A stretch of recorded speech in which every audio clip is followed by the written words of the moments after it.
Hello students, आज की worksheet है वर्कशीट नंबर 47 और ये क्लास 3 to 5 के लिए है। और इस वर्कशीट में हम मुहावरा सीखेंगे।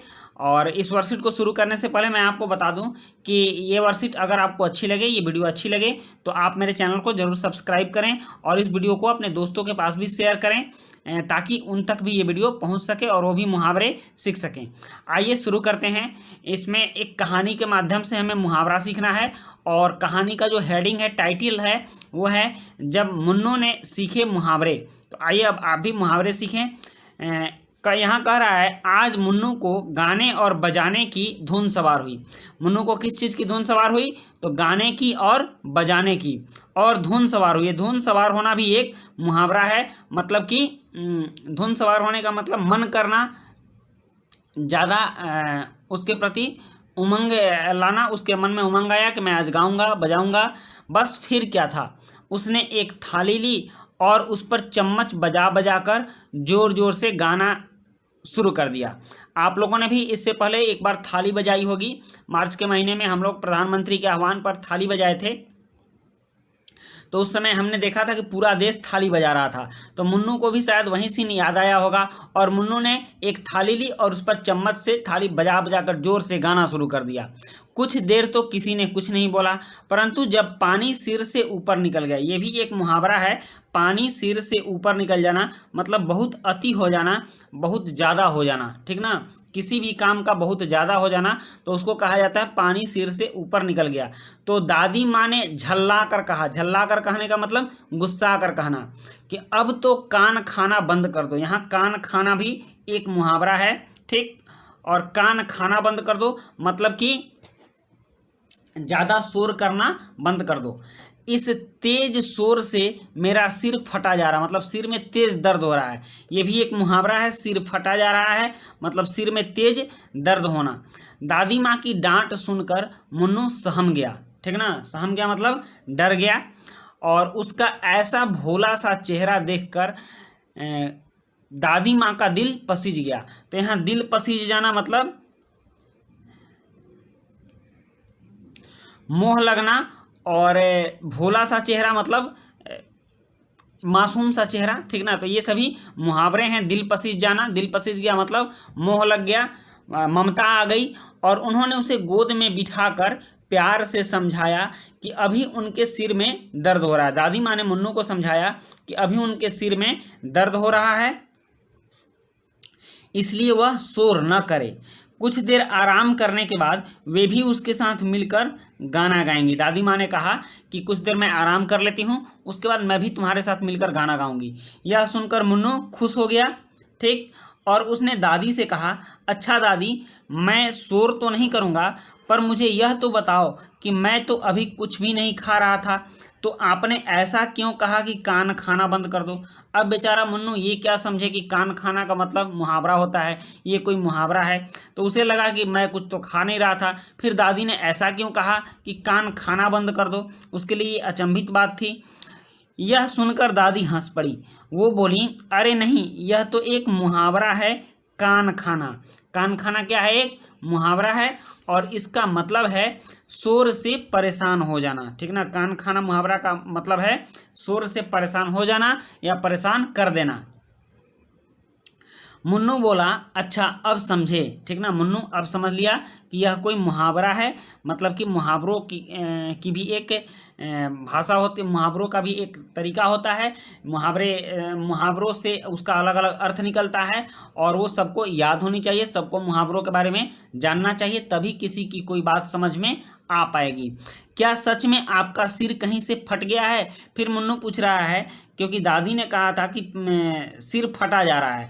यहाँ कहा था ना कि शोर से सिर फटा जा रहा था। मुन्नू ने पूछा, क्या आपका सिर कहीं से फट गया है? वो तो बेचारा भोला था, मुहावरा तो समझता नहीं था, इसीलिए उनको लगा कि दादी का सिर कहीं फट गया होगा। मुन्नू का भोलापन देखकर दादी से हंसे बिना न रहा गया। दादी ने देखा कि मुन्नू इतना भोला है कि वो मुहावरों को नहीं समझ पा रहा है, तो उनसे नहीं रहा गया।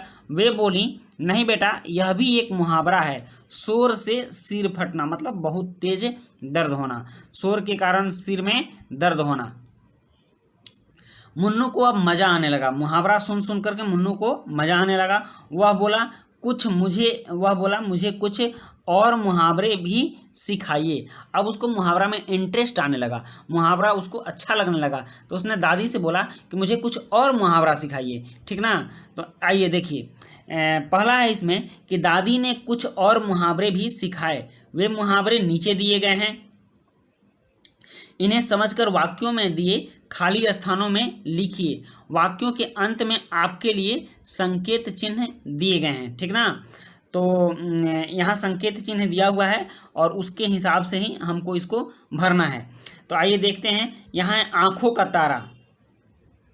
एक मुहावरा है आँखों का तारा, और आँखों के तारा का मतलब होता है, इसका मतलब होता है बहुत प्यारा होना। दांत खट्टे करना मतलब बहुत परेशान करना, ठीक ना, उसको दिक्कत में डालना, परेशानी में डालना। 9-2-11 होना मतलब भाग जाना।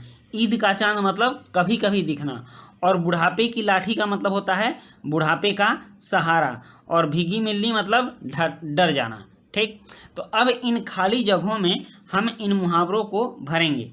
तो यहाँ देखिए, मुन्नू अपनी दादी की, यहाँ आँख दिया हुआ है तो क्या होगा, आँखों का तारा मतलब बहुत प्यारा है। तो यहाँ हम लिखेंगे मुन्नू अपनी दादी की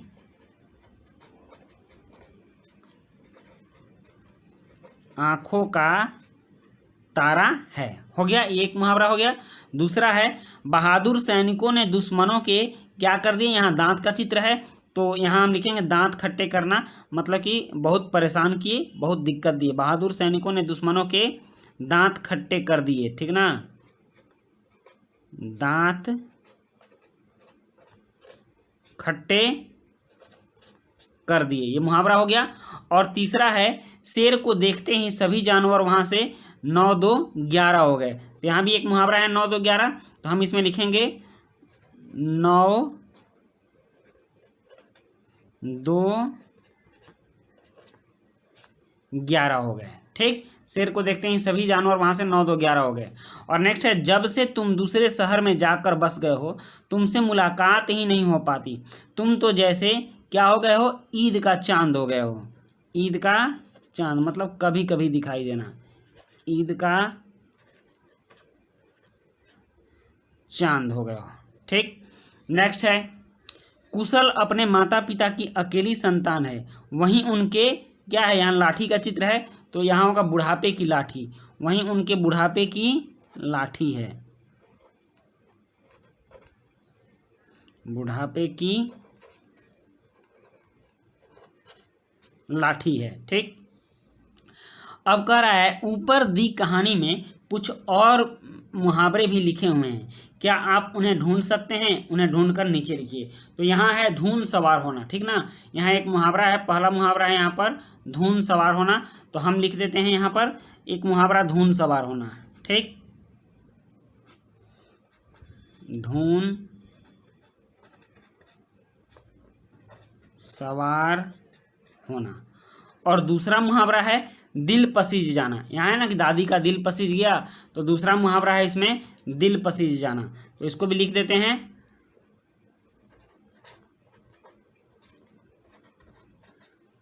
दिल पसीज